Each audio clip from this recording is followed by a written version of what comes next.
all. On behalf of the Department of English, I welcome you all to Professor Veena Nobuldas Endowment Lecture-7. I extend a very warm welcome to resource person Professor Rajeshwar, students, teachers from the Department of English, Social Work and Telugu. Now I take this opportunity to invite Professor Y.S. Sharada, Head, Department of English, onto the stage.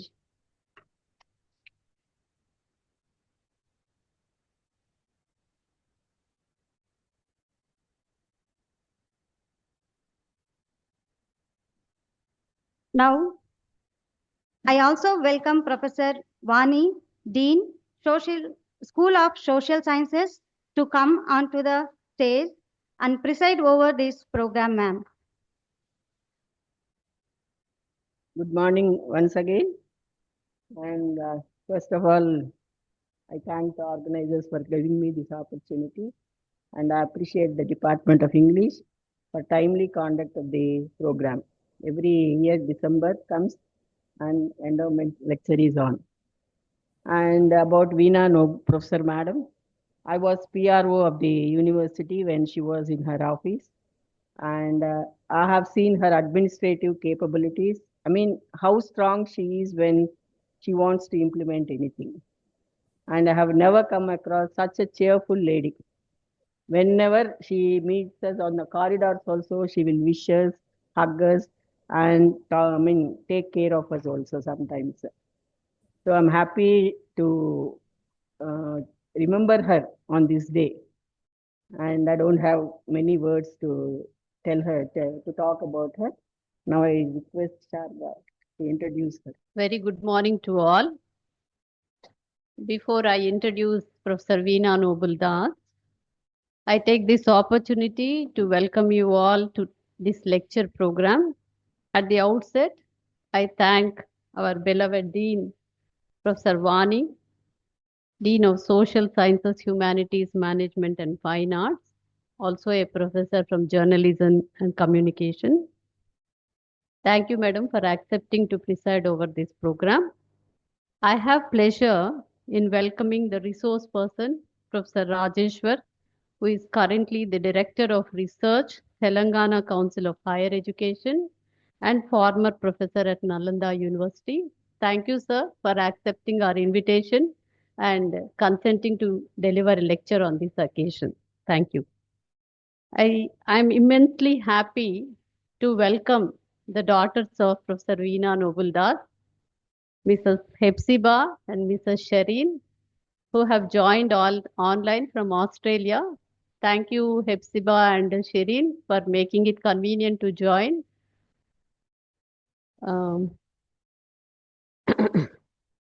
I express a hearty welcome. Yeah, we have Shireen and Hepzibah. Yeah, Shireen, the younger daughter, and Hepzibah, the elder daughter. Thank you for joining. Yeah. So as head of the Department of English, I take this opportunity to welcome the teachers from Social Work Department, Telugu Department, and also thank you for also sending your students to this program. I extend a very warm welcome to all of you. And now I take this opportunity to say a few words to introduce Professor Veena Nobuldas, the former Vice Chancellor of this university. The endowment lecture was instituted in 2018 when the daughters of Professor Veena Nobuldas donated generously or contributed generously to this endowment lecture. And every year, as Professor Vani also was saying, every year we have been conducting this in December. And this is the seventh lecture. So 6 lectures were conducted earlier. And the first lecture was given by Professor T.V. Subbarao, who was also a professor of law and who served as the rector of this university during Professor Veena Madam's tenure as Vice Chancellor of this university. So he delivered the first address.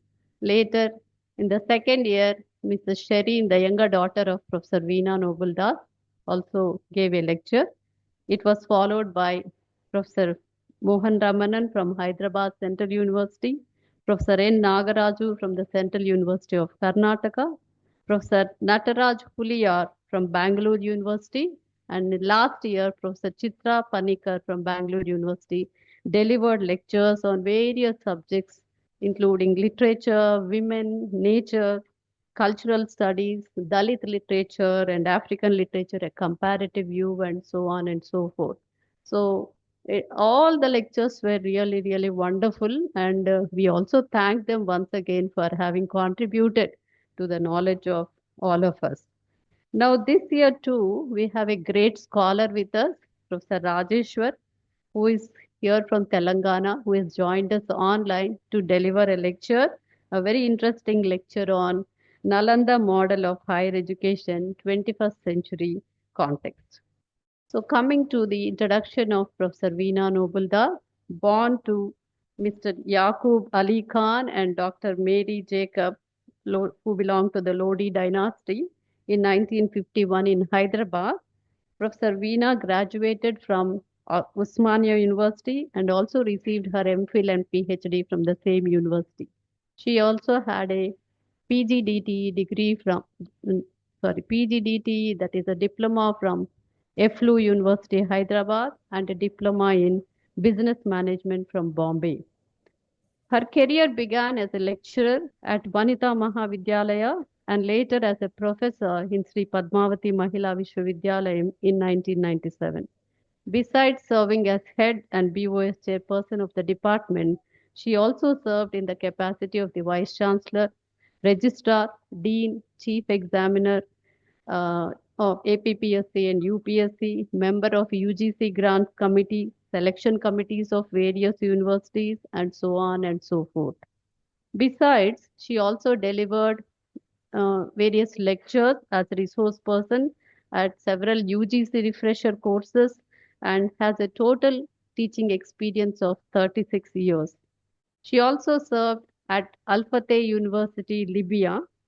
Besides teaching, she participated and presented at various international and prestigious conferences like Oxford Roundtable in Oxford Roundtable in 2005, Executive Heads of Commonwealth University, Adelaide, Australia, Astley Conference at Bangkok, University Industry Interface at Malaysia, and so on. She is also well versed in English, Hindi, Telugu, Urdu, and a fair knowledge of German. Let me present before you highlights of her achievements as the Vice Chancellor. During her tenure as Vice Chancellor, her courses doubled from 20, the courses in the departments in the university doubled from 29 to 57. Students, the strength of the students increased, hostels came in, more hostels came in, and a very important idea that she introduced in the university was earn while you learn for the research scholars. You know, while they are working as research scholars, they were also allowed to work as guest faculty in the departments. And that is what has been introduced by Professor Veena. And evaluation patterns rationalized in the time in tune with the semester system. MOUs also were signed with prestigious institutions. Water supply in the campus increased through Telugu Ganga Pro scheme. And the major achievement of Professor Veena Nobuldas is the auditorium, Indira Priyadarshini Auditorium, where we are all able to sit comfortably and enjoy several programs in that big auditorium. It is a great achievement. And another great achievement is the School of Engineering. It is her brainchild, and we could see how much she struggled to get the affiliation with to the other colleges also, but it did not materialize. And we could see her dynamism during the conduct of the 23rd Inter-University South Zone Youth Festival, and also we had the pleasure of the visit by the then President of India, Pranab Mukherjee, on the occasion for inaugurating the Silver Jubilee Arch, and also we had Professor Dr. Y.S. Rajashekar Reddy, the then Chief Minister of Andhra Pradesh, who inaugurated the engineering college. So these were the great achievements of Madam at that time. Besides, she also won several awards like Best Teacher Award, State Best Teacher Award in 1993, Research Associateship at Indian Institute of Advanced Studies, Shimla, for 3 years from 95 to 97, Lifetime Achievement Award, Bharat Jyoti Award, and Woman of the Year Award. And above all these things, as Madam also was saying, what a cheerful person she was. Above all these awards and achievements, she was a wonderful person. She was a wonderful human being who had great qualities. She used to keep all the others very lively with her resonating laughter, I should say. And we really enjoyed being in her presence. She was such a lovable person, and she always encouraged us to take up projects and then grow up academically and move on with courage. And certainly, her services to the university are always remembered. And really, I feel her absence today also. And this is a short biodata of Professor Veena Noble. And I'm happy that the daughters also have joined, and we have a great scholar to address us this morning. Thank you for your patient listening. Good morning, esteemed members present online, Professor Rajeshwar Mittapalli, Professor C.H.A. Rajendra Prasad, former Registrar and Rector of Dravidian University Kuppam and the head of the Department of English, Dravidian University Kuppam, Hepzibah, Shireen, and dear students. I find it a true privilege that I get the opportunity to introduce the distinguished speaker this morning at the Endowment lecture, Professor Rajeshwar Mittapalli, who is undoubtedly one of the foremost scholars of English the two Telugu states have produced in the recent decades. We are honored to have you here, sir. Professor Rajeshwar Mittapalli is the Director of Research at the Telangana Council of Higher Education, TGCHE, Government of Telangana, Hyderabad. Earlier, he was a professor of English at several universities in India and overseas. Nalanda University, which is run by the Ministry of External Affairs, Government of India, Prince Satam bin Abdul Aziz University, Saudi Arabia, Kakatiya University, Telangana, University of Asmara, Eritrea, and University of Oensu, Finland. So these are some of the universities where he extended his services. During his long career, spanning more than 3 decades, he also lectured at many universities across the world, including University of Helsinki, Finland, University of Turin, Italy, University of Vigo, Spain, and University of Colombo, Sri Lanka. Professor Mittapalli is a widely published scholar with 6 books and 95 articles to his credit. His latest book, Indian Fiction and Films, Rethinking History, Society and Culture, has been published by Atlantic, New Delhi. His massive e-book, Nalanda Lectures on World Literature, which runs into over 700 pages, has been described by the scholarly community as a magnum opus. He edited the New Delhi-based quarterly, the Atlantic Literary Review, for 6 years, in addition to co-editing with European, American, and Indian scholars 30 volumes of critical essays on a variety of literary subjects and ELT. One of these edited volumes, The Male Empire Under the Female Gaze, The British Raj and the Mem Sahib, was published by the Amherst, New York-based Cambria Press. Apart from these scholarly accomplishments, he has vast experience as an academic administrator. He recently completed a term as Dean of the School of Languages and Literature at Nalanda University. Previously, he was the head of the Department of English, coordinating officer of the UGC unit, and a member of the Executive Council at Kakatiya University. He also served as Dean of the Faculty of Arts, Foreign Relations Officer, Chairman of the Board of Studies in English, and Program Officer of the National Service Scheme. Of late, Professor Mittapalli has developed a keen interest in creative writing and literary translation. His translation of the Sahitya Academy laureate Naveen's novel Beyond the Shore of Love has just been published. A volume of his own short stories and 2 volumes of his translated short stories are now in various stages of publication.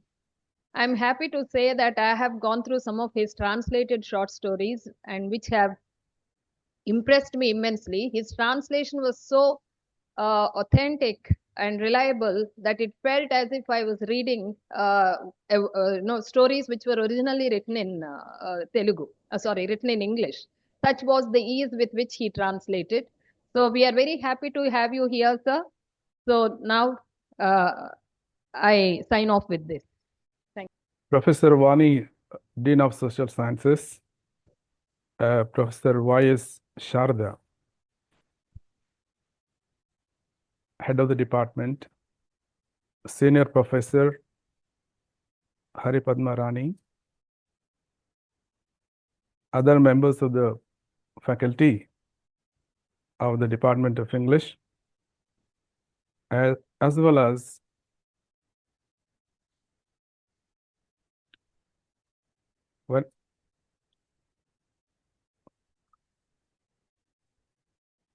other faculties as well. And in the audience, I also see my longtime friend, Professor C.H.A. Rajendra Prasad, daughters of Professor Veena Noble Das, Hepzibah and Shireen,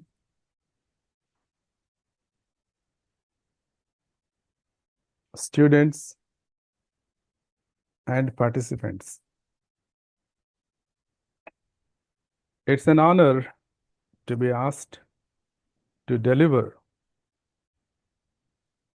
the Professor Veena Noble Das Endowment Lecture at Sri Padmavati Mahila Vishwavidyalaya. I recall in early 1990s, I happened to visit this university in connection with a conference organized by Professor Ashok Rani. But since then, there has been no occasion to travel to Tirupati and visit this university. But I have kept myself informed of the various developments at this university and how it has been making tremendous progress. I also have to admit that I haven't had many occasions to meet and interact with the Professor Veena Noble Das, except, if I remember correctly, on a couple of occasions when she was still with Vanita Mahavidyalaya. That was many, many years ago. But as in the case of the university in general, I kept myself informed of the great work she was doing as the Vice Chancellor of the university. And now the account given by Professor Sharda of her achievements reminds me, refreshes my mind about Professor Veena Noble Das. She was a really noble human being.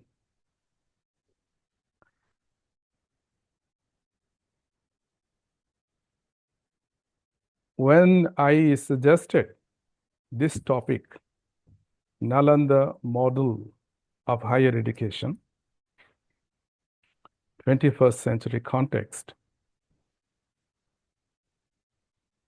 I did not think much about it.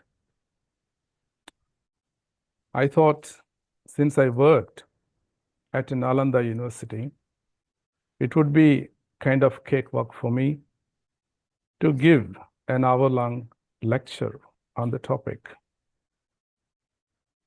But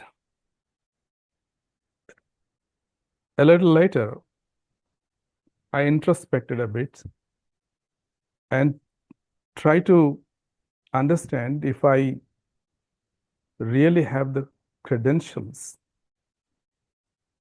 to speak on a topic like this. It took about half an hour's thinking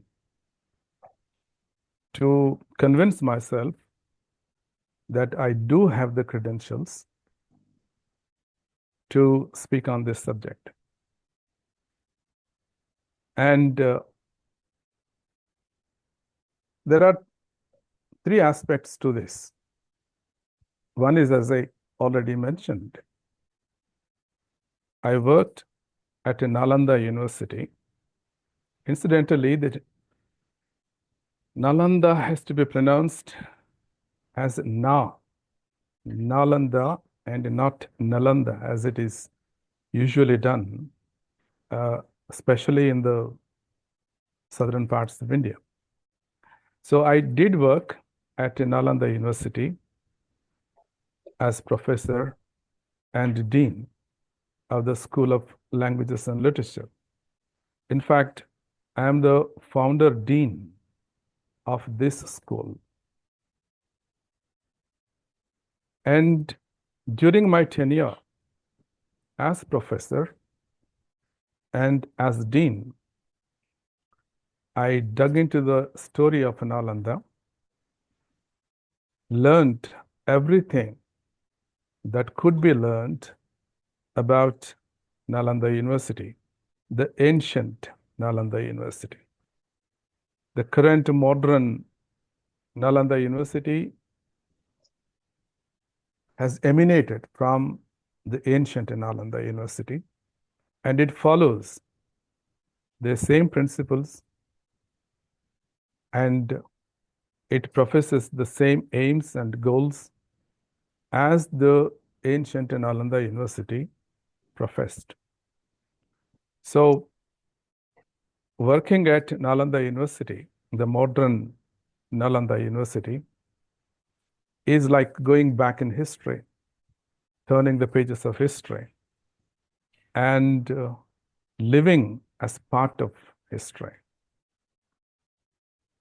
Nalanda entered my mind, my thinking, and it swept into my body as well, because physically you could feel the presence of ancient Nalanda University every minute when you are working there. The second aspect is I'm currently the director of research at Telangana Council of Higher Education, which, as you can guess, is the apex body giving policy directions, especially with respect to NEP 2020, to the government of Telangana, and its mandate also includes supervising higher education institutions in the state of Telangana. So higher education, as it obtains today, the administration of higher education in India, specifically in Telangana, is part of my current job description. So I can relate higher education as it obtains today to higher education as it was imparted during the ancient Nalanda times. The third one is I also happen to be an assessor as well as chairman of peer teams of National Assessment and Accreditation Council, NAC. And this gives an opportunity to visit countless higher education institutions, including universities, and assess them in terms of the principles and the specifications of the UGC, of the NAC, and see for ourselves whether these HEIs or higher education institutions are following the norms that have been laid down by the UGC. So this gives another opportunity to me to relate and see if there is any continuity from Nalanda, the ancient Nalanda, to higher education institutions as they obtain now, and the NEP, which now seeks to codify higher education and give a direction to higher education. I'll try to relate all these three after briefly discussing the Nalanda model of higher education, and discuss then whether that model is being followed. If not, what else can be done, and whether the government represented in the document NEP 2020, whether the government has made any efforts to follow the Nalanda model, and how effective, how useful, and how desirable it is.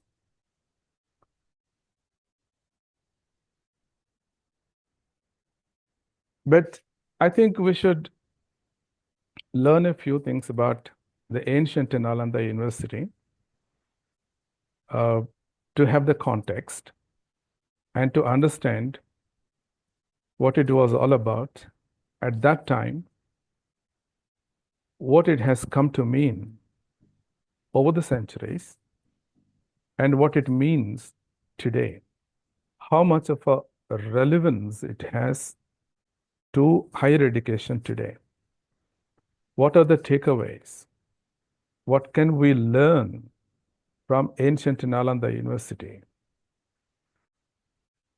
And how it would benefit higher education. In order to make sense of all this, it's important to learn a few things about ancient Nalanda University. You must have all heard about it, of course. It always figures in history textbooks, and it is talked about at various places, including social media. So, but that is likely to give you only a vague idea of what the university really was.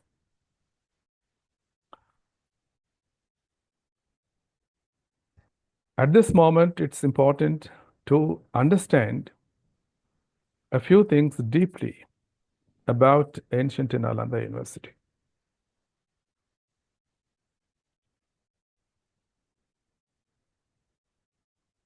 Ancient Nalanda University was the first organized, well-organized university of the world. You must have heard of the academy in ancient Greece. You must have heard about University of Salamanca during the medieval times in Spain. You must have heard about Oxford University in England, again during the medieval times. But none of these, in the first place, ancient Greek academy, and whatever other kind of education that obtained at the time was very specific, and it had very specific goals. Teach a few skills, a little philosophy, and a little something else. And there ended the matter. And during the medieval times too, it was more or less the same. They were not comprehensive. They were not so well organized. And they did not have the great principles that Nalanda followed. Imagine a time 1500 years ago, a university being established with great noble aims, principles which are still applicable to our times, to our higher education institutions. That was Nalanda, and it projected to the world, it propounded principles that are for all times, as far as higher education is concerned. And no wonder then that Nalanda should leave a lasting impression on higher education in India, and I must say across the world as well, especially Asia, because this university ran for 700 long years, and it would have continued but for a historical development which resulted in its mindless destruction by invaders. But luckily, Nalanda has been revived in 2010 on the suggestion of the then President of India, Dr. Abdul Kalam, when he addressed the joint session of Bihar Assembly. And the idea strengthened, and then many stakeholders came forward to establish this university. The stakeholders I'm talking about are 18 different countries, which were, most of them at least, were participants in ancient Nalanda University as well. I'll talk about it later on, but just to give you an idea that in ancient Nalanda University, there used to be students from various different countries or whatever names they had at the time. I'll come to that later. But important thing is that people from far off places, hundreds and thousands of miles away, traveled to India, to what is now Bihar, and sought admission in ancient Nalanda University and got world-class education. And when they returned home, they took with them immense amounts of knowledge, and they propagated that knowledge back home in China, Japan, just to name a few, Thailand as well. The current Nalanda University, which started with the passing of a bill by the Indian Parliament, a law by the Indian Parliament in 2010, but the university started its courses in 2014. Now it is into its 10th year of operation, and it is a truly international university. If the context demands, I would be talking about the current international Nalanda International University as well. At this point, I would like to show you some pictures. Actually, paintings, abstract paintings, generated by Midjourney, which figure in my book titled Nalanda, an Artistic Tribute. It would take about 5 to 10 minutes, but you will have an idea of what Nalanda looked like, what its history is. And then I'll come to the Nalanda way of life and the Nalanda model of higher education. Let me share my screen.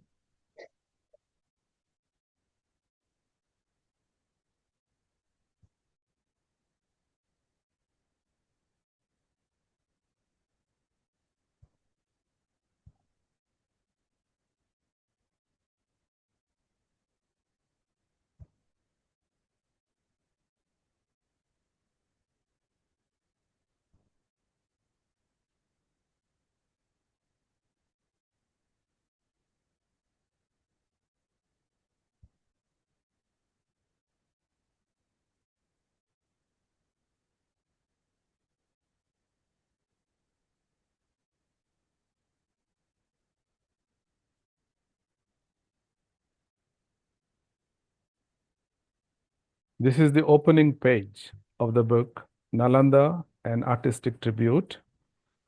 I have written it myself with a long preface of some 5 pages.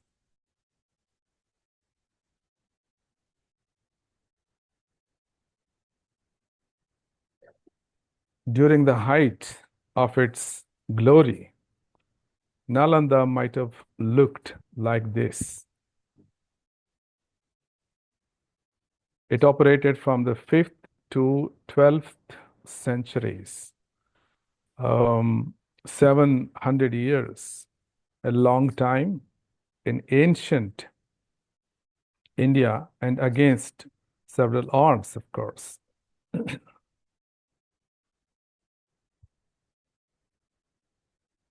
And it all started with a great scholar called Kumarajiva. It's at his instance that Nalanda took shape, took birth, and then started operating. It was patronized by great kings, the Guptas and the Pala dynasty. People who have some interest in history would know that the Guptas ruled India for about 200 years, and it was the most peaceful part of Indian history.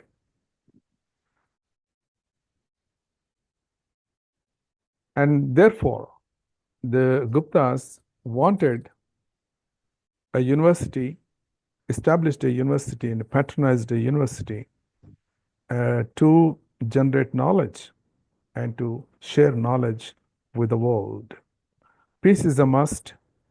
Otherwise, if there is no peace, it's just not possible to have a great university and to generate any kind of knowledge.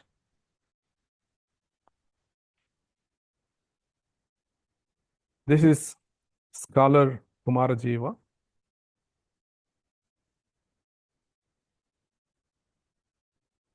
Buddhism was the most important part of Nalanda because it was primarily a Buddhist vihara. And these are the Gupta kings. They were benevolent and powerful, and they patronized. They were also generous. And this is a Pala king, King Dharmapala, who also, after one after the other, these kings patronized Nalanda. And the reputation of Nalanda spread so much that scholars from different parts of the world flocked to Nalanda. You can see people coming from far off places to seeking knowledge and education and enlightenment at Nalanda. From China, especially.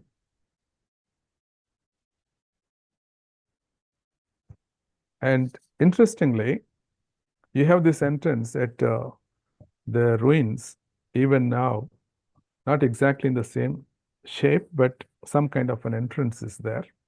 This is the entrance of Nalanda University, where people seeking admission, even if they came from very far off places, like China, for instance, they had to take an entrance examination. And only when the examiner was satisfied with the performance of the student, his sincerity, his level of interest, and his attitude, and also, of course, his knowledge, his hunger for knowledge. Only when he was convinced of all these things, the student was permitted to enter the university portals, and then he continued as a student there. And there used to be about 10,000 students at Nalanda University. And most of them were from abroad. Borders of the countries were not properly demarcated at the time. Therefore, it's difficult to say where China ended and India started, or where India ended, Burma started. But today, if you apply today's standards, they belong to far-off countries. So these were the residences of the students, and the temples and halls and libraries, dormitories at Nalanda University. There were great temples there, and Buddha, taking inspiration from the Buddha, holistic education obtained there, focusing on intellect, on overall personality development. And the curriculum of Nalanda is very demanding, and it blended theory with practice. And the subjects included philosophy, mathematics, medicine, and whatnot. Above all, critical thinking. You had the freedom to think. Mind was not shackled or restrained. And these were the professors. Just like now in Western countries, for example, a professor has a battery of TAs with him, teaching assistants. At Nalanda too, professors used to be accompanied by TAs, teaching assistants, and they themselves were the masters in the field. And students learned with a sense of reverence. And this was a peaceful atmosphere of Nalanda, where arts and sciences were pursued and foundational works were written. People were given the freedom to think and to write and to develop sciences.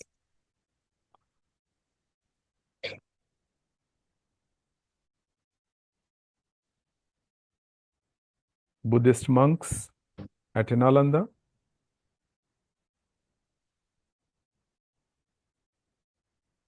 Scholars pursuing education. And it's not all about Buddhism. Actually, Nalanda included other, religions as well, including Hinduism, the Vedas and the Upanishads, for example. And Adi Shankara's teachings. When Nalanda was started in 5th century, Adi Shankara was still not around. He was born and he lived in the 7th century, but he contributed a great deal to the Hindu thought. Therefore, later on, his teachings were included in the Nalanda curriculum. And Mahavir Jain as well, his agamas and other seminal texts of Jainism were also part of the deal. In fact, there are many Jain shrines near Nalanda. This was the peaceful atmosphere of Nalanda. Evenings, students, lived a disciplined life of celibacy, practiced non-violence, professed simplicity, and obviously it was the ideal setting for learning and for generating knowledge. Look at this. It's a pictorial representation of how Nalanda transcended philosophy and religion and advanced into sciences, mathematics, astronomy, medicine, and practical work such as engineering. Aryabhatta, you've all heard about Aryabhatta. He was the father of Indian mathematics. He was closely associated with Nalanda. And you know that he has done tremendous lot of work on arithmetic, algebra, geometry, trigonometry, and other important aspects of mathematics. And Nalanda had a great library and great, it also included literature and linguistics. There was great poetry written there, great dramatic literature written there. Sanskrit, Pali, and other ancient languages flourished at Nalanda. Pali, as you know, is the language of litany for the Buddhists, a great language in its own right. Dandin, for example, was associated again with Nalanda, and Dandin, as you know, is the author of Kavya Darshana.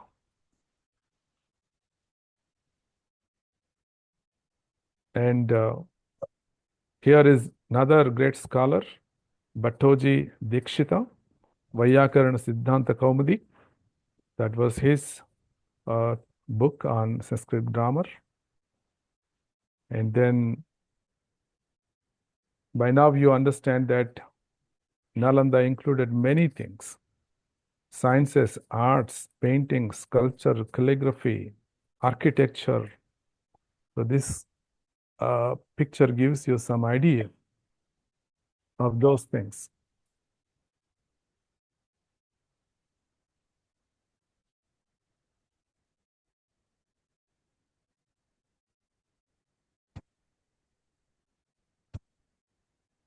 Sorry about the disturbance.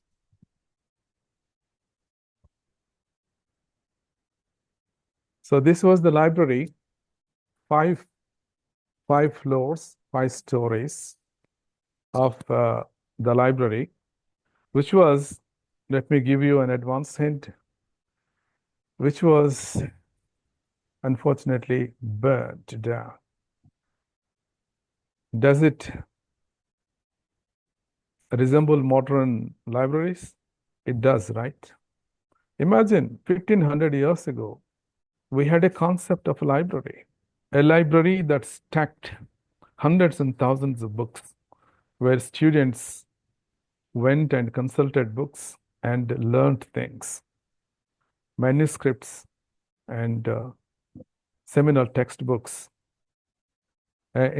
Interestingly, back here in the Telugu states, Acharya Nagarjuna was also associated with Nalanda University.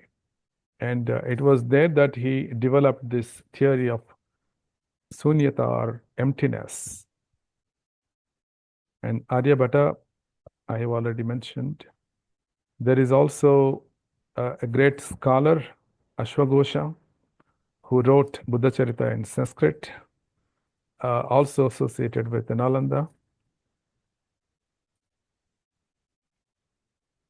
And I've already dropped hints about the scholars that came from various parts of the world.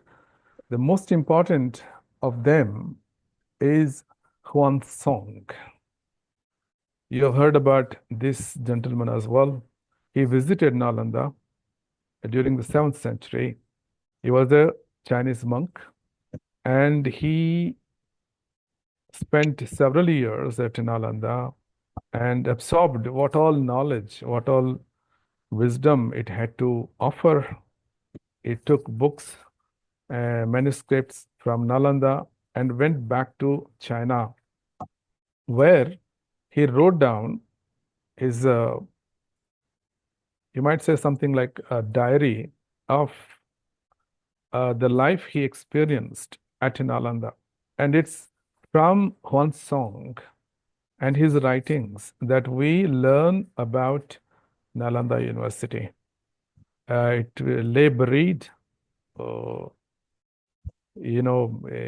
underground, and it's only during the British Raj, on learning about this place from the writings of Huansong, that they started digging into, literally digging into the history, digging into the ground and find out that there was indeed a great university down there. Another scholar is this Yu Jing, also studied there. And Nalanda started spreading its knowledge around the world. You see, it spread to, for instance, Kashgar, Samarkand, Bukhara.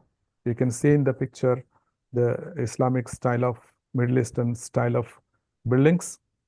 They came here, and knowledge has a tendency to spread through various means. It spread to these places as well, and to China, especially China and Tibet. This is China, and the earlier one is Tibet. So it went on, the story continued. It influenced, as you can guess, Indian academia as well. For centuries since then, we have been, whether we acknowledge it or not, we have been following the Nalanda model. I'll discuss that, how we have been actually following it.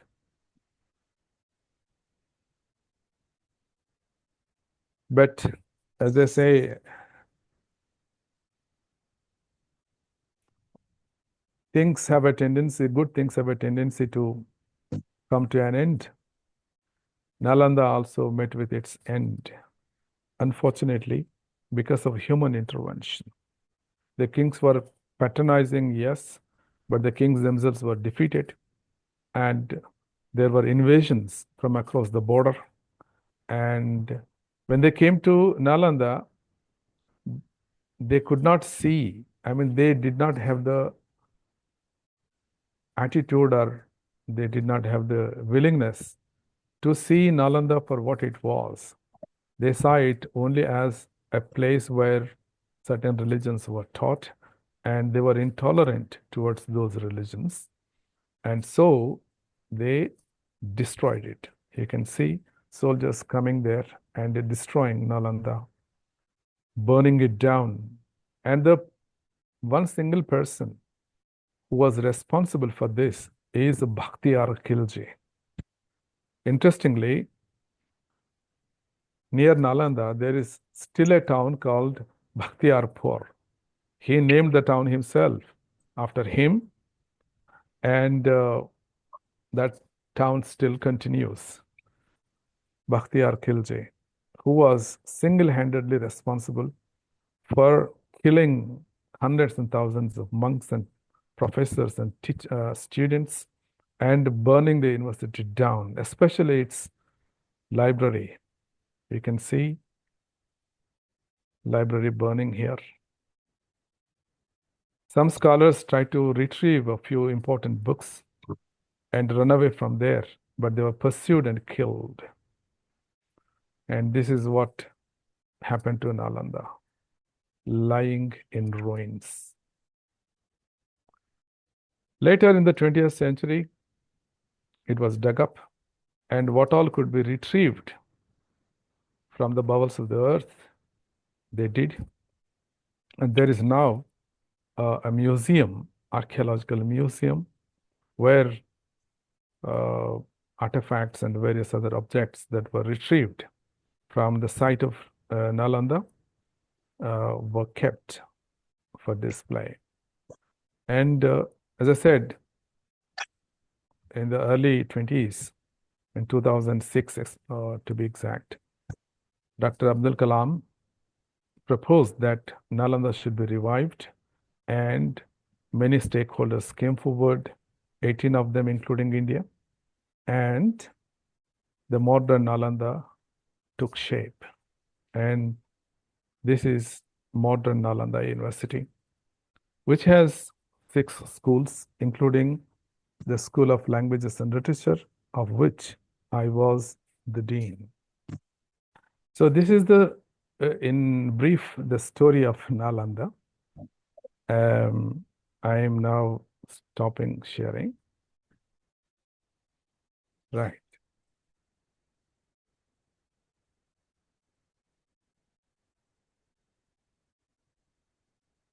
Now let's talk for about 15, maybe 20 minutes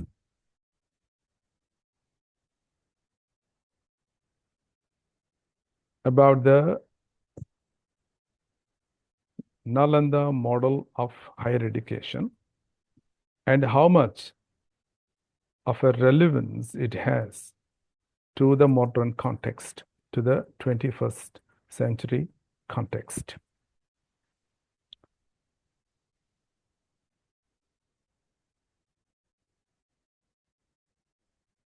I'm not sharing the screen because apart from the text, you don't see anything else. So it's better if I explain a few things. So one important aspect of Nalanda model of higher education is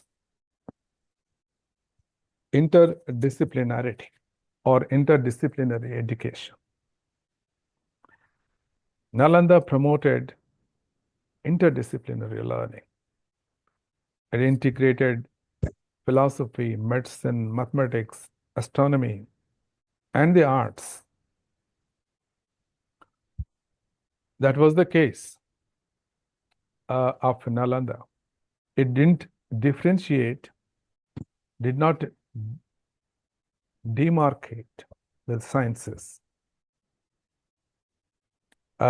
Because super specialization, even specialization of any kind for that matter, would put us in silos, and then we begin to see others as separate from us. And now you can see there is increasing stress on interdisciplinary studies.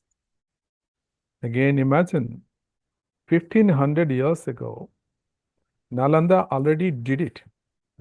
It's not as if it's happening in the 21st century. Nalanda already did it at that time. disciplinary boundaries were not demarcated. If there were any demarcation, that was sought to be erased, so that students had the chance to learn various sciences seamlessly. The modern Nalanda University also does exactly the same. In my school, students used to come and take courses, students from various other schools for that matter. For example, from the School of Ecology and Environment, from the School of Historical Studies. They used to come and take my courses in language and literature. Similarly, my students also used to attend courses in other schools. So disciplinary boundaries was sought to be blurred at that time, and it is still done right now in the modern Nalanda University.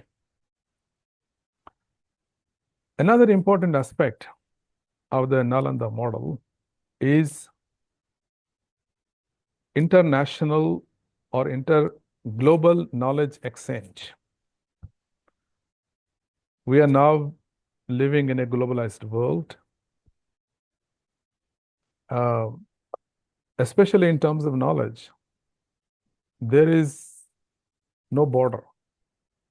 Yes, in physical terms, we still hold on to borders. We still need passports and visas, but in terms of knowledge, there are no boundaries at all. Nalanda did it in more concrete terms because it was a great university, and people from different parts of the world were automatically attracted to it. For instance, to take a modern example, let's say people from India, students from India, would like to go and join prestigious American universities, such as Princeton or Harvard. Why do they do it? Because these universities have built a great name for themselves. Therefore, Nalanda also did it.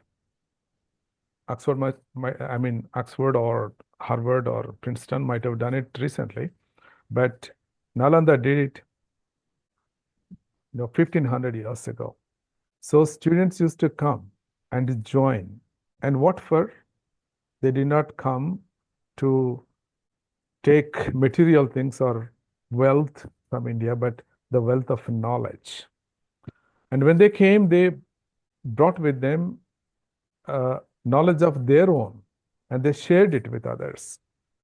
So these countries, I've been dropping hints about this, they were not called by the same name as today. For example, today we call it China, but at the time it was called Cathay. I understand there is an airlines also, Cathay Pacific. And it's from this country. China also was interestingly called Zhongguo. It's very difficult to pronounce, but Cathay is probably easier to pronounce. And it's from China, as I said already. Huansang came and Yi Jing came and studied at Nalanda, and primarily they became the source of our knowledge of Nalanda. And then from Tibet, what is now Tibet, but at the time it was called Bod, and Korea, which was then called Goryeo, and Japan, at the time it was called Nippon. I understand in Japan, they still call it Nippon, not Japan. Japan is for others. For Japanese, it is Nippon. Sri Lanka, which was then called just Lanka, and Thailand, then called Siam or Suvarnabhumi. Interestingly, the airport at Bangkok is called Suvarnabhumi, and Myanmar, which was then called Swarnadweepa, and Indonesia, then called Java Dweepa, and Java is still there, Java, Sumatra, etc., etc. A part of Indonesia, but the entire country was then called Nusantara or Javadepa, and Afghanistan, which was then called Gandhara. It's from this place, Afghanistan, that the Gandhari of Mahabharata came. So from these places, and they are only indicative, but many other places from across the borders of India, they came and studied at Nalanda. It was a truly international university. It's not just an ancient university, but a truly international university.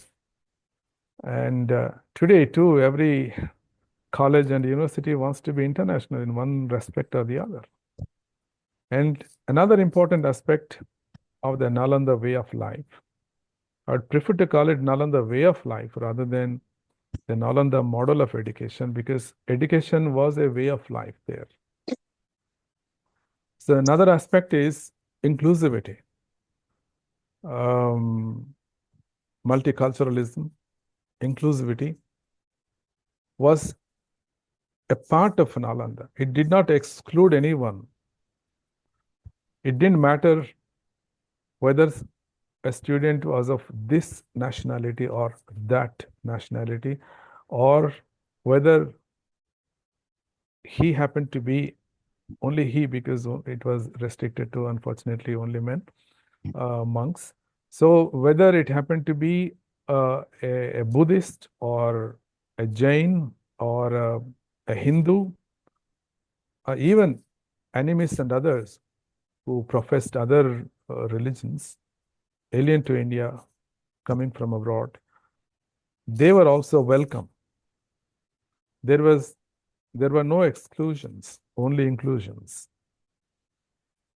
And inclusivity today, in terms of gender, in terms of religion, caste, is a professed principle of a modern education system today in India and elsewhere, of course. And then pursuit of scholarship, a rigorous pursuit of scholarship.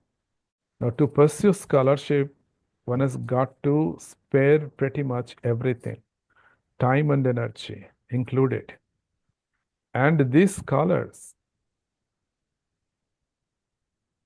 professors and teachers at Nalanda University, their single aim was learning and pursuing scholarship, critical thinking, debate, and inquiry. These were the guiding principles of scholars at Nalanda. Isn't that also the case with modern education? Lot of emphasis is placed on pursuit of knowledge in modern education institutions. Another important thing about the Nalanda model was residential learning or residential campus. I've already said that Nalanda used to have anything up to 10,000 students. And you can imagine the number of teachers. Teachers, it used to be something like 1:10. That means there should be at least 1,000 teachers. They were all living together. What does it result in? What does this model help? How does it help? It helps immersive learning. Your teacher is only a minute away from you. You can consult him anytime. So knowledge is readily available, immersive learning, and a community living. Community of scholars, students, and teachers. This is also insisted on today, and Nalanda set the model for it back then, 1500 years ago. And respect for the environment, environmental sustainability. Ancient Nalanda University was designed in such a way that the water management was so efficient that not even a drop of water went waste. You can still see that in the ruins of Nalanda, the water ducts. And the architecture was eco-friendly. Sustainable practices. Nothing to be demanded from nature. Whatever nature offers, you take it and make the best use of it. Now, sustainable practices today, solar energy, for example, today, rainwater harvesting, solid waste management, segregation of solid waste. These are, principles that are typically followed. And who set the model for it? Nalanda. And modern Nalanda University also is a net zero campus. Net zero campus. No carbon footprint there. Modern Nalanda University spread over 500 acres near Rajgir, on the foothills of Rajgir Hills. It has many lakes, and even the bricks were not brought from the kilns. The bricks were specially made without using any firewood or fossil fuel, including coal. So modern Nalanda University has taken a leaf from ancient Nalanda University, and it has rebuilt itself in an eco-friendly manner. And next comes value-based education. Ethical and moral teachings were integral to Nalanda University, because knowledge for its own sake ultimately may not be of much use, because if knowledge is not properly regulated, properly guided by ethical principles, by moral principles, this knowledge could result in the destruction of mankind. For instance, nuclear energy, not guided by, not nuclear energy, but nuclear bombs, weapons. They're not guided by any ethical or moral principles. It's knowledge, no doubt about it, but knowledge going awry, knowledge misplaced. That was not the case in Nalanda, ancient Nalanda. It followed rigorous ethical and moral teachings, students and teachers. And another important thing is state funding of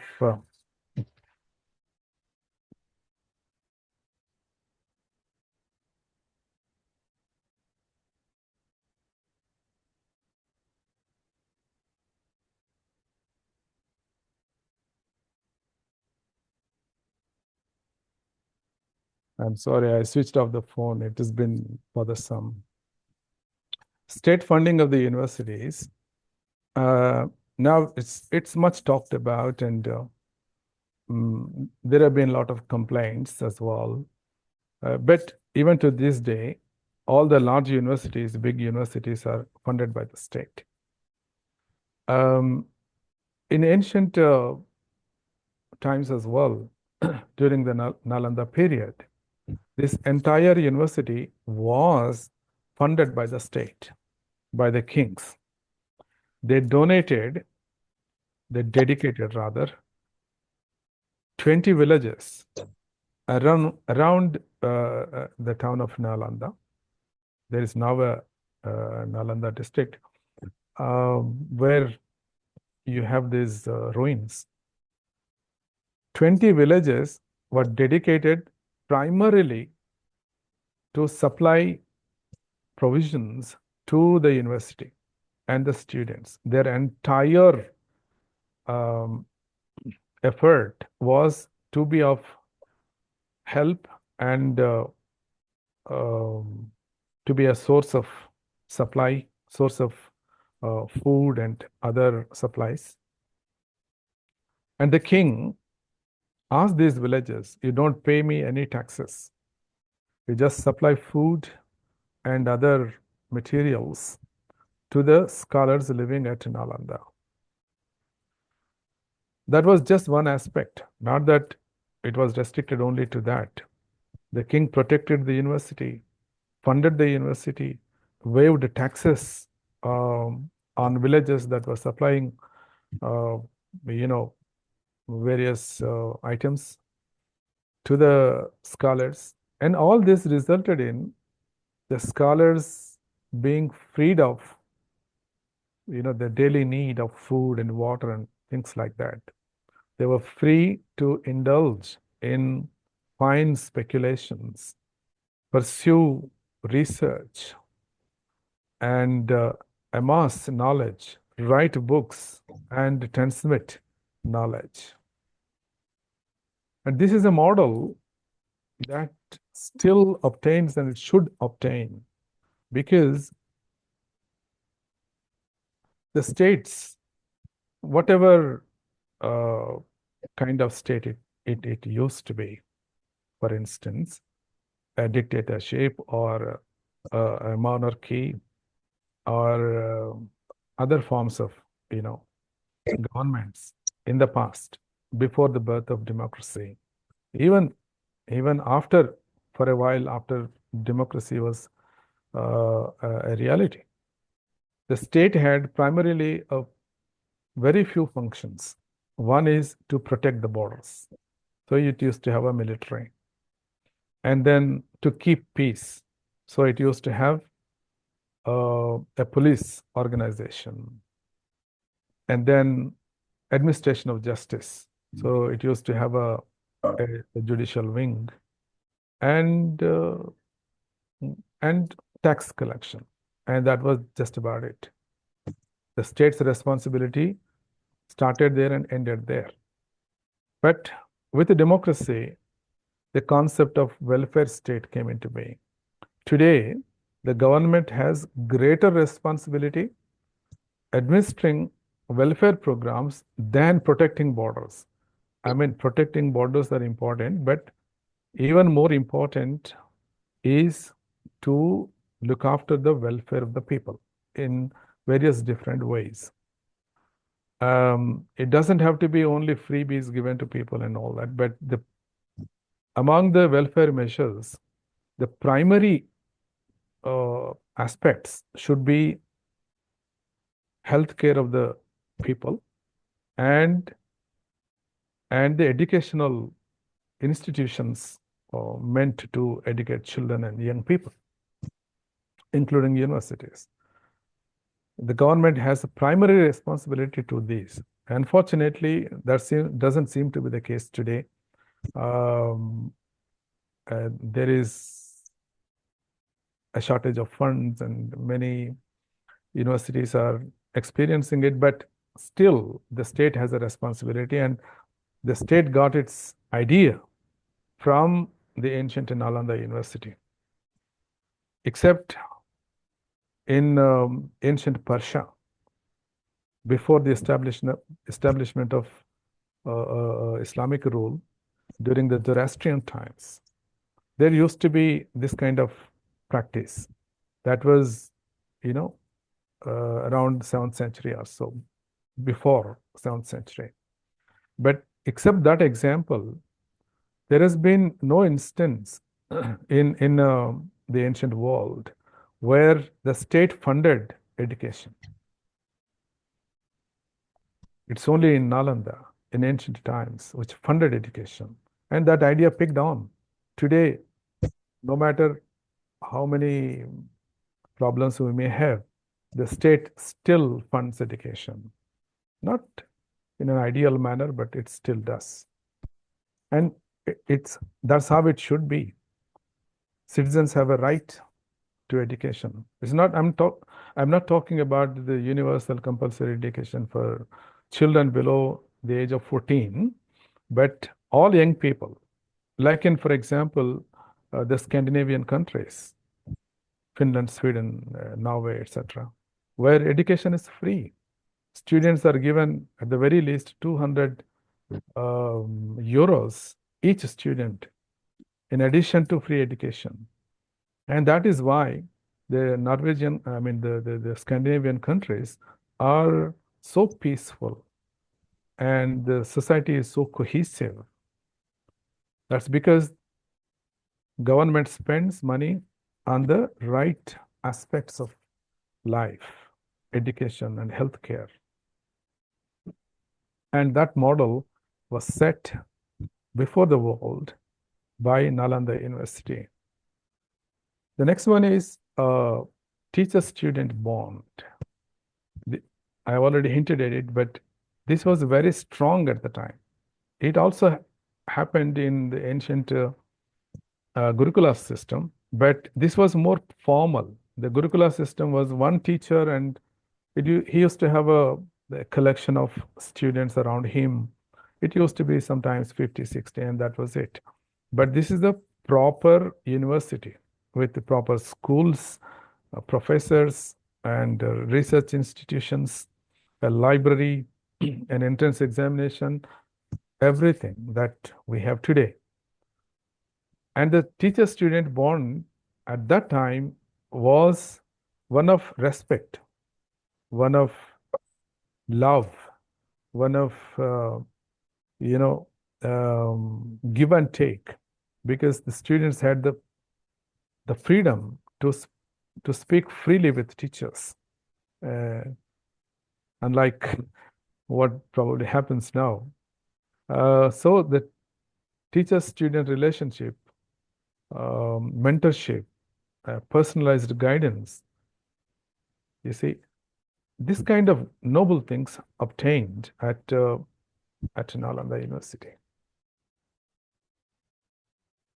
And then, again, earlier on I said how knowledge was pursued rigorously. The pursuit of knowledge is important for a university because it's usually at a university that knowledge is generated. So generation, preservation, and dissemination or transmission of knowledge are a part of the job description of faculty, of the university in general. So this was pursued rigorously, knowledge was pursued, and knowledge was generated, as evidenced by the thousands of books, seminal works, which unfortunately did not survive, seminal works that were written and preserved at the vast library that was a part of Nalanda University. And preservation of knowledge in the form of books automatically leads to dissemination. One Song, for example, took copies of these books, not many, obviously, but as many as possible, with him. And back home in China, he probably translated them into Chinese. And then the Nalanda model, the Nalanda way of life,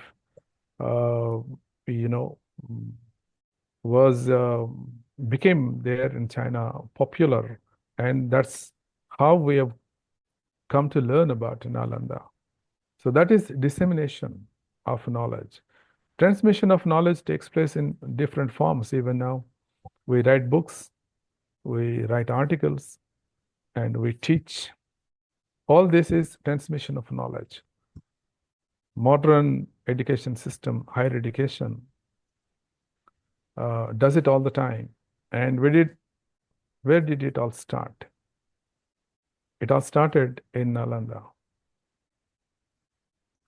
And just a couple of more things. Meritocratic admission. This is very interesting because I dropped a hint earlier that everyone was welcome at Nalanda. The only defining qualification that the candidate needed to have was his pursuit of knowledge, his willingness and attitude. So, and of a certain level of knowledge in that subject. This is what is called now the entrance examination. I gave the picture as well of how an intending student had to take an entrance examination right at the gates of Nalanda University. And only when he passed that test, he would be admitted to the university. Otherwise, he would be turned away. Even if he came from far off China, it doesn't matter. So this meritocratic admission, that is admission based on merit and intellect and attitude and approach, this is what mattered and nothing else. So even to this day, we do that. And now, for example, the government recently launched this new practice of Common University Entrance Test, CUET. I understand in the Telugu states, it is still not in vogue, but a lot of universities across the country have adopted this entrance examination based on merit. And finally, it all resulted in peaceful coexistence. Peaceful coexistence of teachers and students and the community, and taking this principle to the larger society where everyone has to live in peace. The end of war is peace, as they say. The end of learning is also peace.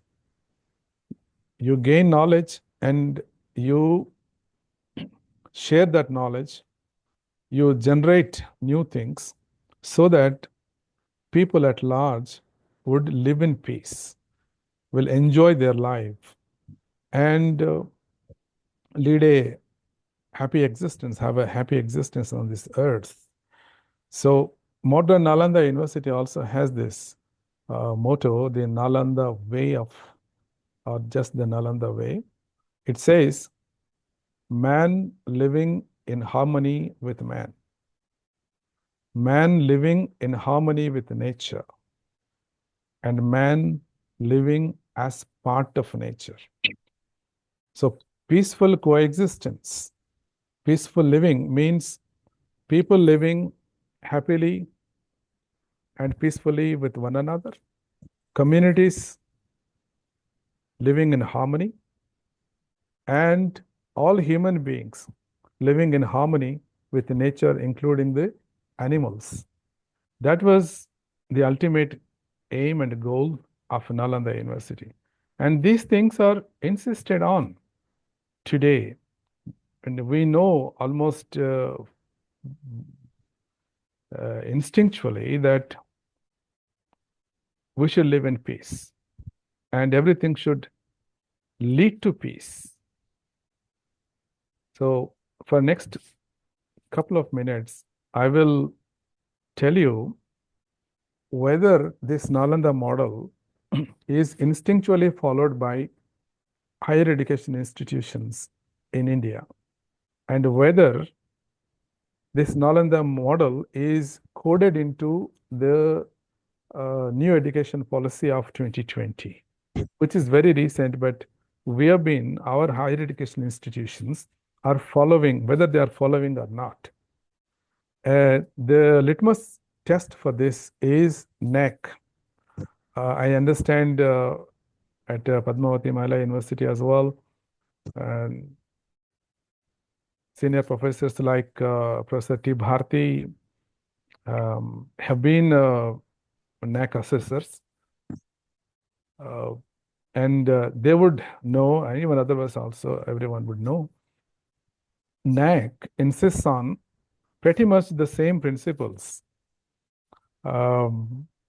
Every institution which seeks to be assessed by NAC has to have this whole apparatus has to have a mechanism to follow this model or these principles. For example, you take a typical higher education institution or HEI. It normally offers blended teaching, various kinds of interdisciplinary courses, and human rights and women's rights and various other things. They're all closely related to one another. And in most cases, students also have the choice, choice-based credit system. They have the choice to cross over and take courses in other schools as well. In some cases, universities might find it a little difficult, but ideally, in a lot of institutions I have assessed, this practice obtains. And higher education institutions today, private universities included, there is a lot of insistence on attracting international students. And well-established institutions, for example, NITs, IITs, and central universities, you have a sizable section of foreign students. And just the way in the past, there used to be almost 90% foreign students in ancient Nalanda University. Interestingly, even today, modern Nalanda University has 80% foreign students. That is the mandate of that university. Students come and they learn here and they enjoy the hospitality of India, learn about India, its culture, its past, its history, and its philosophy, its learning. And then after 2 years, they take their master's degrees and then go home and they speak well of India. They become the unofficial ambassadors of India. Our ambassadors speak well of us anyway, but this is a better way of projecting a positive image of India, the soft power of India. And it's not just the modern Nalanda University doing it. Almost every institution where it is possible, they attract foreign students. So global knowledge exchange, it happens now, and NAC assessment includes it. Inclusivity, no doubt about it. Every institution has to follow this principle, inclusive, caste, no discrimination on the basis of caste or religion or gender or whatever else. Everything is included. And pursuit of scholarship, isn't that insisted on?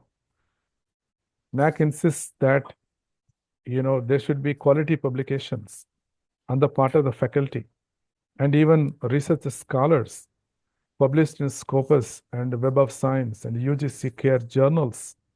Why is it insisted on? Because it shows that the scholars who are part of that institution are pursuing knowledge, are sharing their knowledge. They're doing research and generating knowledge and then sharing with the world.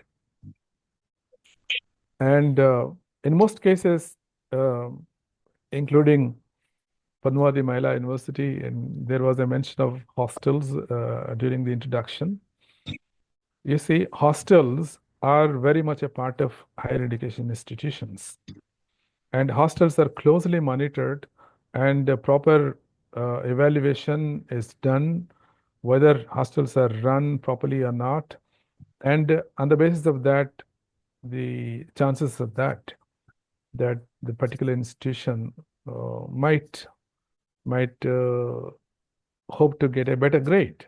So residential campuses are a part of the modern higher education system. And environmental sustainability, yes. As I said already, every institution is mandated if it wants to get a good grade, A or A plus or whatever.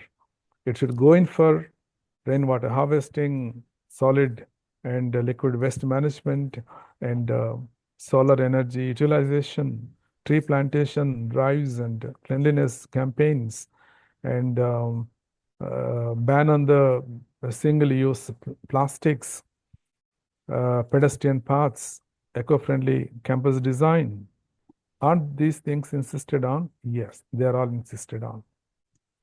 And we have been doing it without our knowledge. It probably, when these principles were evolved, they did not necessarily refer back to Nalanda way of life, the Nalanda model, but it's so universal that automatically these things suggest themselves to the policymakers, and then finally they make it to the NAC criteria, various criteria, and higher education institutions are assessed on the basis of whether their campuses are eco-friendly or not, whether they are properly treating their water and other solid waste or not, whether they are sustainable in terms of solar energy or not.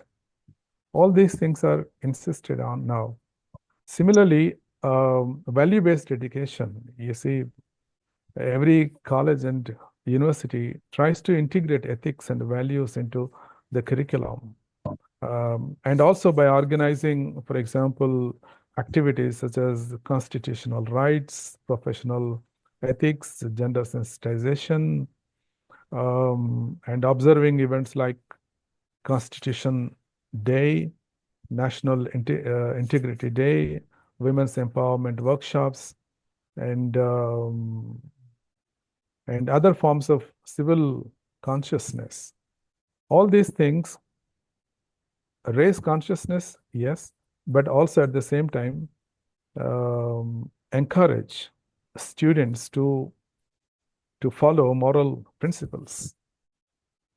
And state funding, we have already talked about. It's a primary duty of every state to fund education, to fund healthcare. It is being done, certainly, but may not be ideal, but the idea is there. Idea probably came from Nalanda, state funding of education. And teacher-student bond, and now the mentoring system, for example, it's not just the teacher-student ratio of 1:10, 1:30 in lower rungs of the education, but as you go up, it could be even 1:10. And also mentor-mentee ratio. These are now insisted on. With all these things lead, as I said already, to a proper kind of consultation, help, and personalized guidance, you see. And HEIs have already, evolved. For instance, the feedback systems and student counseling, interactive teaching methodologies evolved, interactive teaching methodologies, group discussions, case studies. All these things form part of this teacher-student bond, a principle that was placed before the world by ancient Nalanda University. And also, of course, generation and transmission of knowledge, that is very much a part of the very idea of a university. And additionally, we now have digital repositories and open access resources. And also now this One Nation, One Subscription onus, I think it's going to be launched in a couple of days or so. And of course, in HEIs, you have libraries, some also containing digital resources. And apart from all these, guest lectures are arranged, camps are organized, and research projects are assigned. All these lead to knowledge generation. And when they are published in the form of books and articles, and even online also, they lead to the dissemination of knowledge. And meritocratic admission as well, of course, every state, sometimes every university, some other time. But now the entire nation, which has CUET, eventually every university, every college has to subscribe to this CUET. So admission on the basis of merit and no other consideration. And one last thing is, I mentioned NEP in 2020. This is a document everyone associated with the higher education institutions, teachers and administrators and even students have to read this. It's a great document which codifies age-old principles propounded by Nalanda University and unconsciously, instinctually followed by higher education institutions, especially those that opt for NAAC assessment and accreditation. All these principles, together with a few other things, have made it to the NEP. If you read NEP closely, you will see how interdisciplinarity is a part of it, and exchange of knowledge with other parts of the world is a part of it. Inclusivity is a part of it. It makes no difference of any kind on the basis of socioeconomic and regional disparities or gender and other kinds of categories. And scholarship, of course, is insisted on. You have a National Research Foundation, NRF, proposed, and then residential living as well, and environment sustainability. That's also very important part of NEP 2020.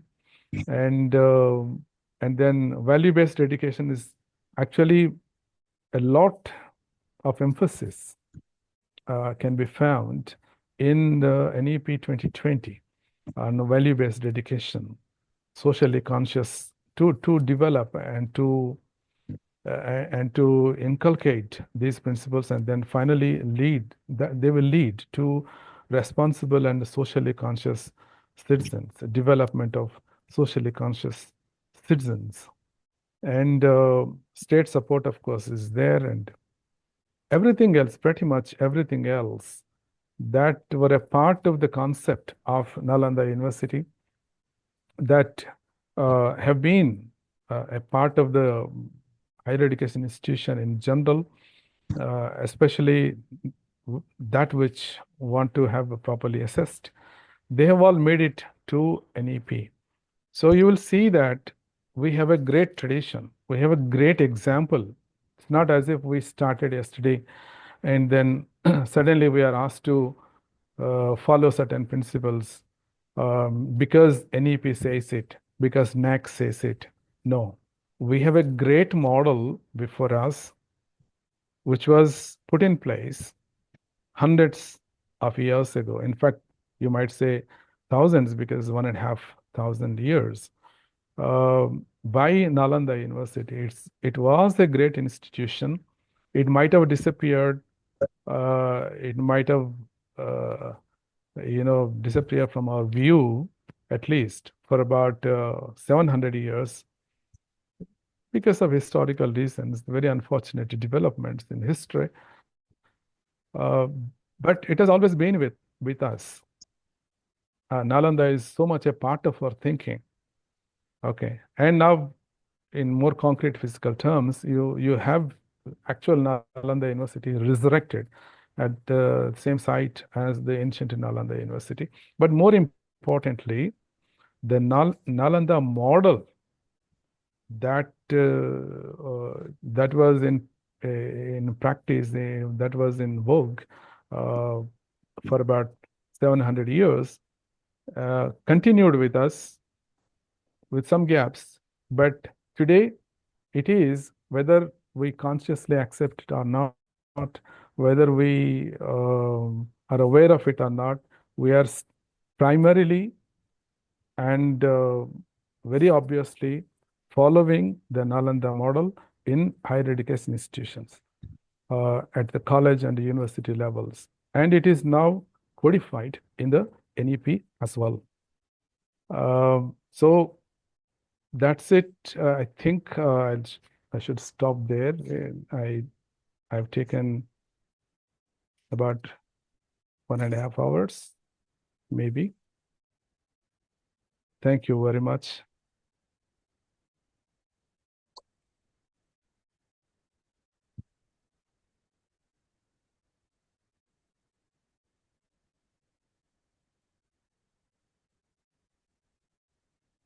Thank you, sir, for you have taken us to our history, reminded us of our history, and informing us about the pre and post Nalanda way of life. And you have also given insights into the higher education institute model, Nalanda model of education, and how we can take it into the present higher education institutions, and also about NEP 2020 and various assessments. Thank you, sir, for your enlightening lecture. Now I request the session is open. If you have any questions, you can interact with the speaker.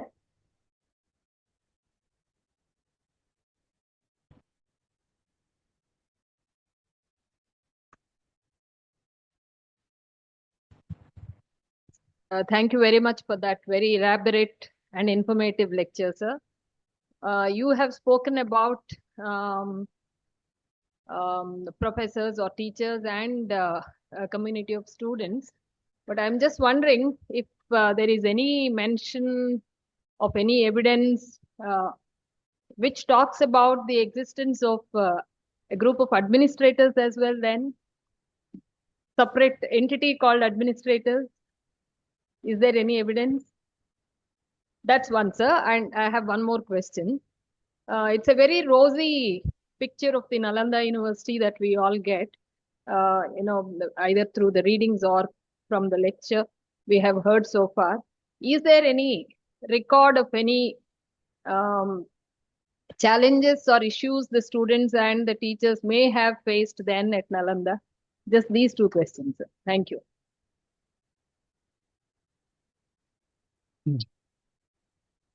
I think it's a little tricky question. Actually, a lot of research work has been done on Nalanda University. Yuan Tseng, of course, himself is a source of knowledge about Nalanda, and his works have been translated into English. So, administration of Nalanda actually was a self-regulated institution. It's an autonomous institution where the equivalent of deans and heads of the departments used to obtain. They used to administer the academic programs and the administration. And when it comes to the practical matters, it looks like I did not come across any such particular designation, but the Pala kings and the Gupta kings, they had a supervisory mechanism primarily to make everything possible to provide the necessary facilities, including the buildings, to the students and teachers. The financial resources were made available. So it's quite possible that the equivalent of a registrar might have been there. And record of challenges, you see, we are living in the 21st century. Communication is very fast now, very convenient.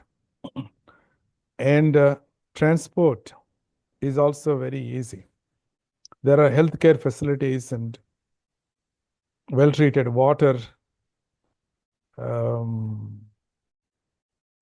preventing diseases. What I'm trying to say is, environment was a big challenge at the time. And logistics also was a big challenge at the time. Imagine if a group of students is to come all the way from China, how many months it might have taken to reach this place. They still made it because that was the attraction of Nalanda. It was not a tourist attraction as it is today. It was an attraction of a different kind. It had something to offer. And to gain that something, which was knowledge and wisdom, people took immense risks to come there and to spend their years there and even learn the language. You know, the Chinese, when they came, had to learn Pali and Sanskrit. Just as our students going to Germany learn German. Only then they will be able to attend courses there. So these are all practical aspects, practical challenges. But otherwise,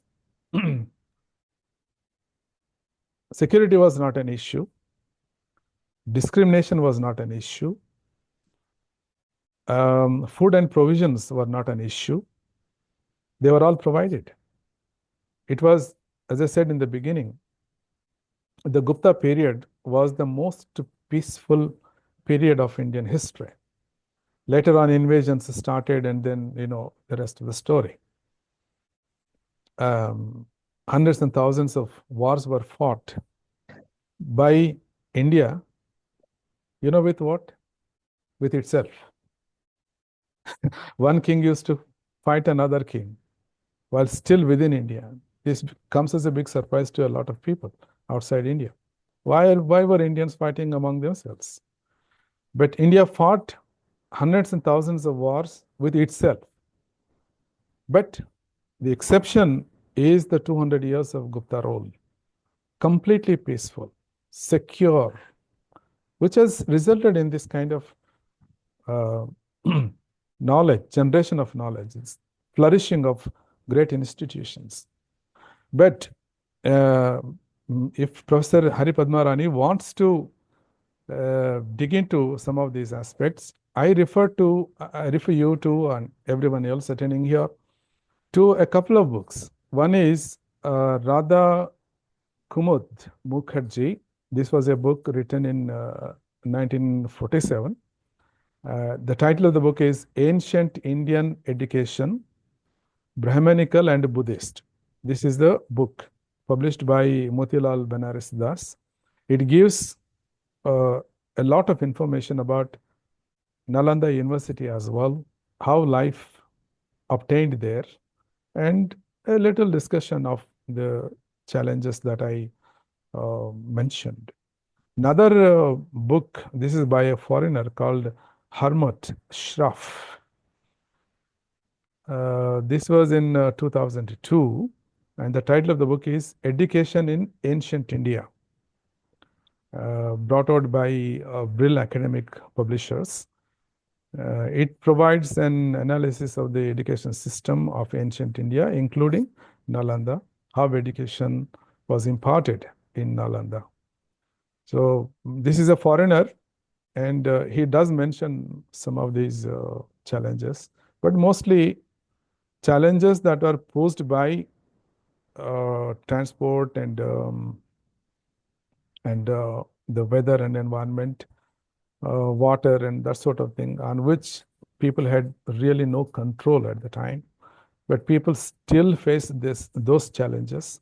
And once they entered the portals of the university, it was all a rosy picture, certainly, because peace, love, care, food, provisions, and just about everything was taken care of. And the biggest challenge, of course, came at the end of the day in the 12th century. when Bakhtiyar Khilji. We don't know why. I understand somebody like him burned a library in Alexandria as well. Alexandria in Egypt used to have a huge, the biggest library at the time. It was also burnt. This is madness at its worst. Why should he build, burn, torch a library? Some accounts say that this library took nearly 1 week to burn. So many books. Why should he? Probably he thought that he had one book and that's more than enough. All other books are irrelevant. And so he ordered that the library should be burnt. That was the biggest challenge. Burning of the library came at the end. By then, the professors most of them were killed, or those who could manage got away from there. And the students were also driven away, and some were killed, and the whole place was destroyed.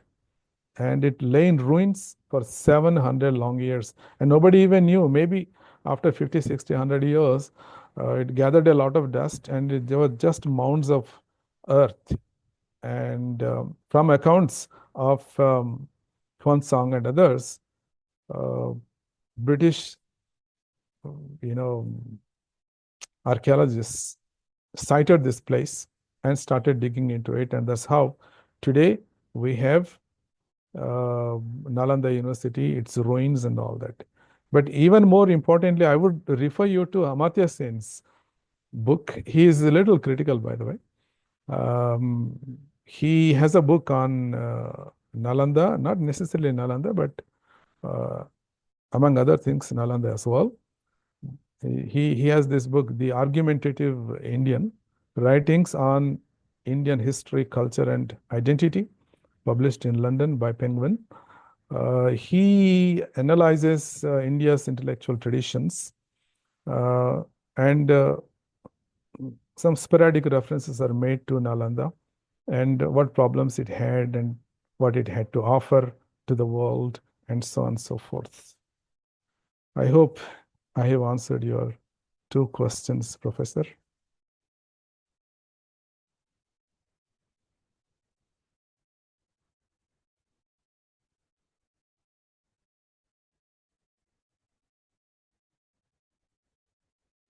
I may even add that this Yi Jing, who was a traveler to India at that time, has some critical comments to make.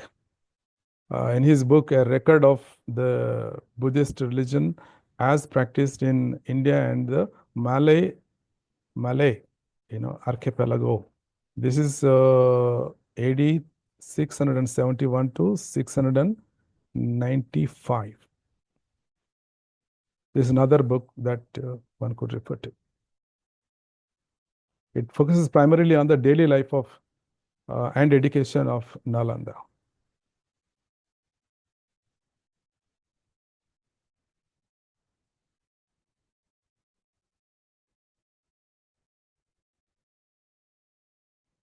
Any more questions?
Good afternoon, everyone. I would like to take this opportunity to say thanks to the university and the Department of English for organizing yet another very truly immersive and engaging endowment lecture.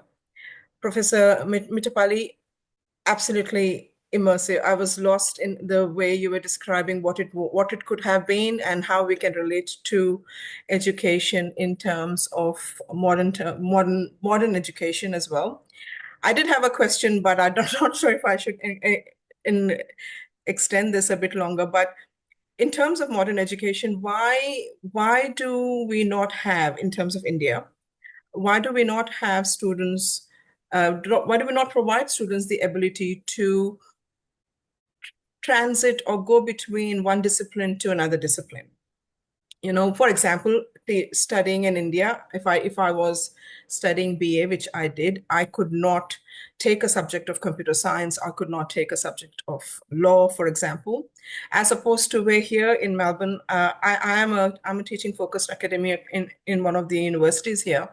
My daughter is studying a bachelor's of law, and she has subjects from psychology. She has subjects from law that are part of her Bachelor of Business. So my question is, why don't we do that? And why doesn't this start from school? Why does it only have to be in higher education? Why don't we give those opportunities, the options, and the choices to children from the very beginning, rather than not give them any choice until they finish their year 12 and then come to bachelor's and still not have that many choices? So I'm really sorry if I'll be taking too much time, everyone. Can I answer that question? Please, if you can. Ideally, that should be the case. Yeah. But we have practical problems at the lower levels, at the school level, I guess. Although some interdisciplinarity obtains, it does more importantly at the higher levels. That was not the case even in colleges and universities a few years ago. It's only after NAC and more recently NEP, this interdisciplinary studies, cross-disciplinary, studies have come into existence, and they too still have to take a proper shape.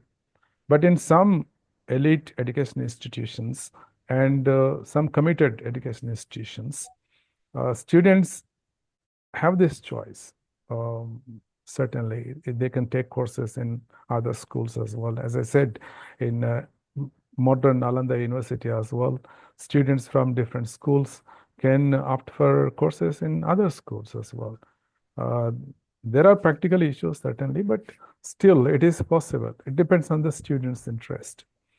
And ancient Nalanda University certainly offered that no discipline boundaries. And even in NEP now, it is rigorously insisted on. Now, eventually, when we have a policy document, eventually it becomes a reality. Yeah. So eventually, all education institutions have to follow this model and give the opportunity to students to take courses of their choice, and they should get the credits for it. Absolutely.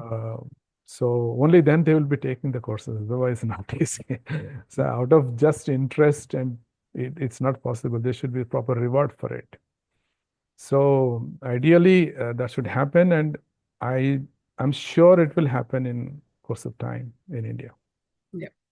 Thank you for answering that.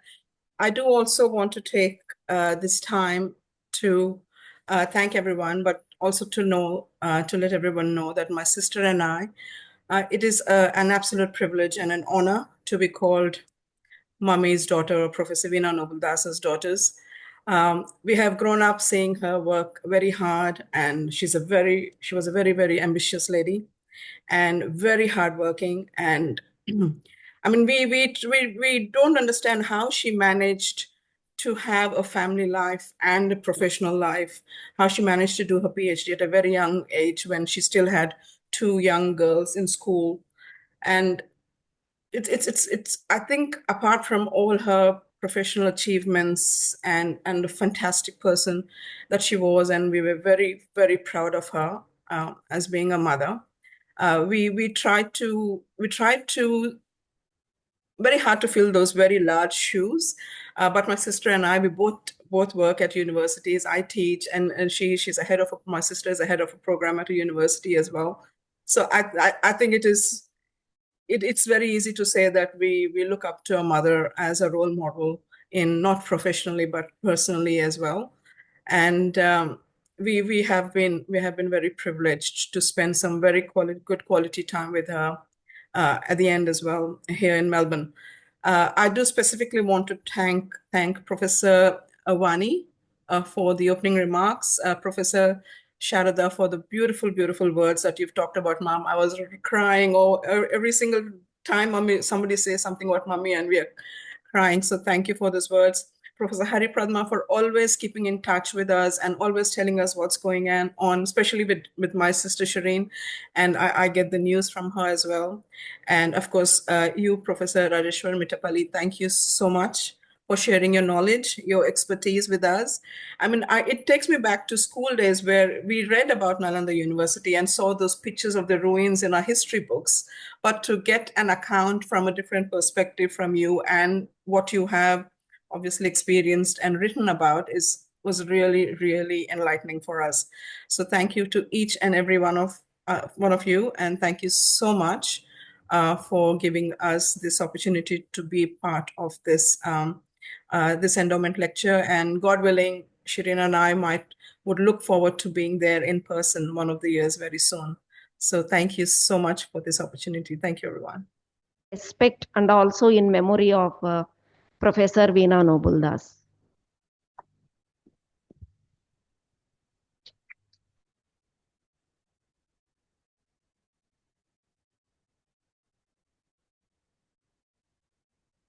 I now request our Dean Ma'am to present the memento to the Department of English, the HOD.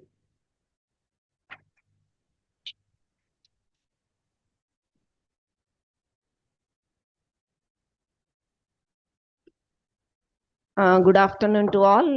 Now I'm here to propose a formal vote of thanks.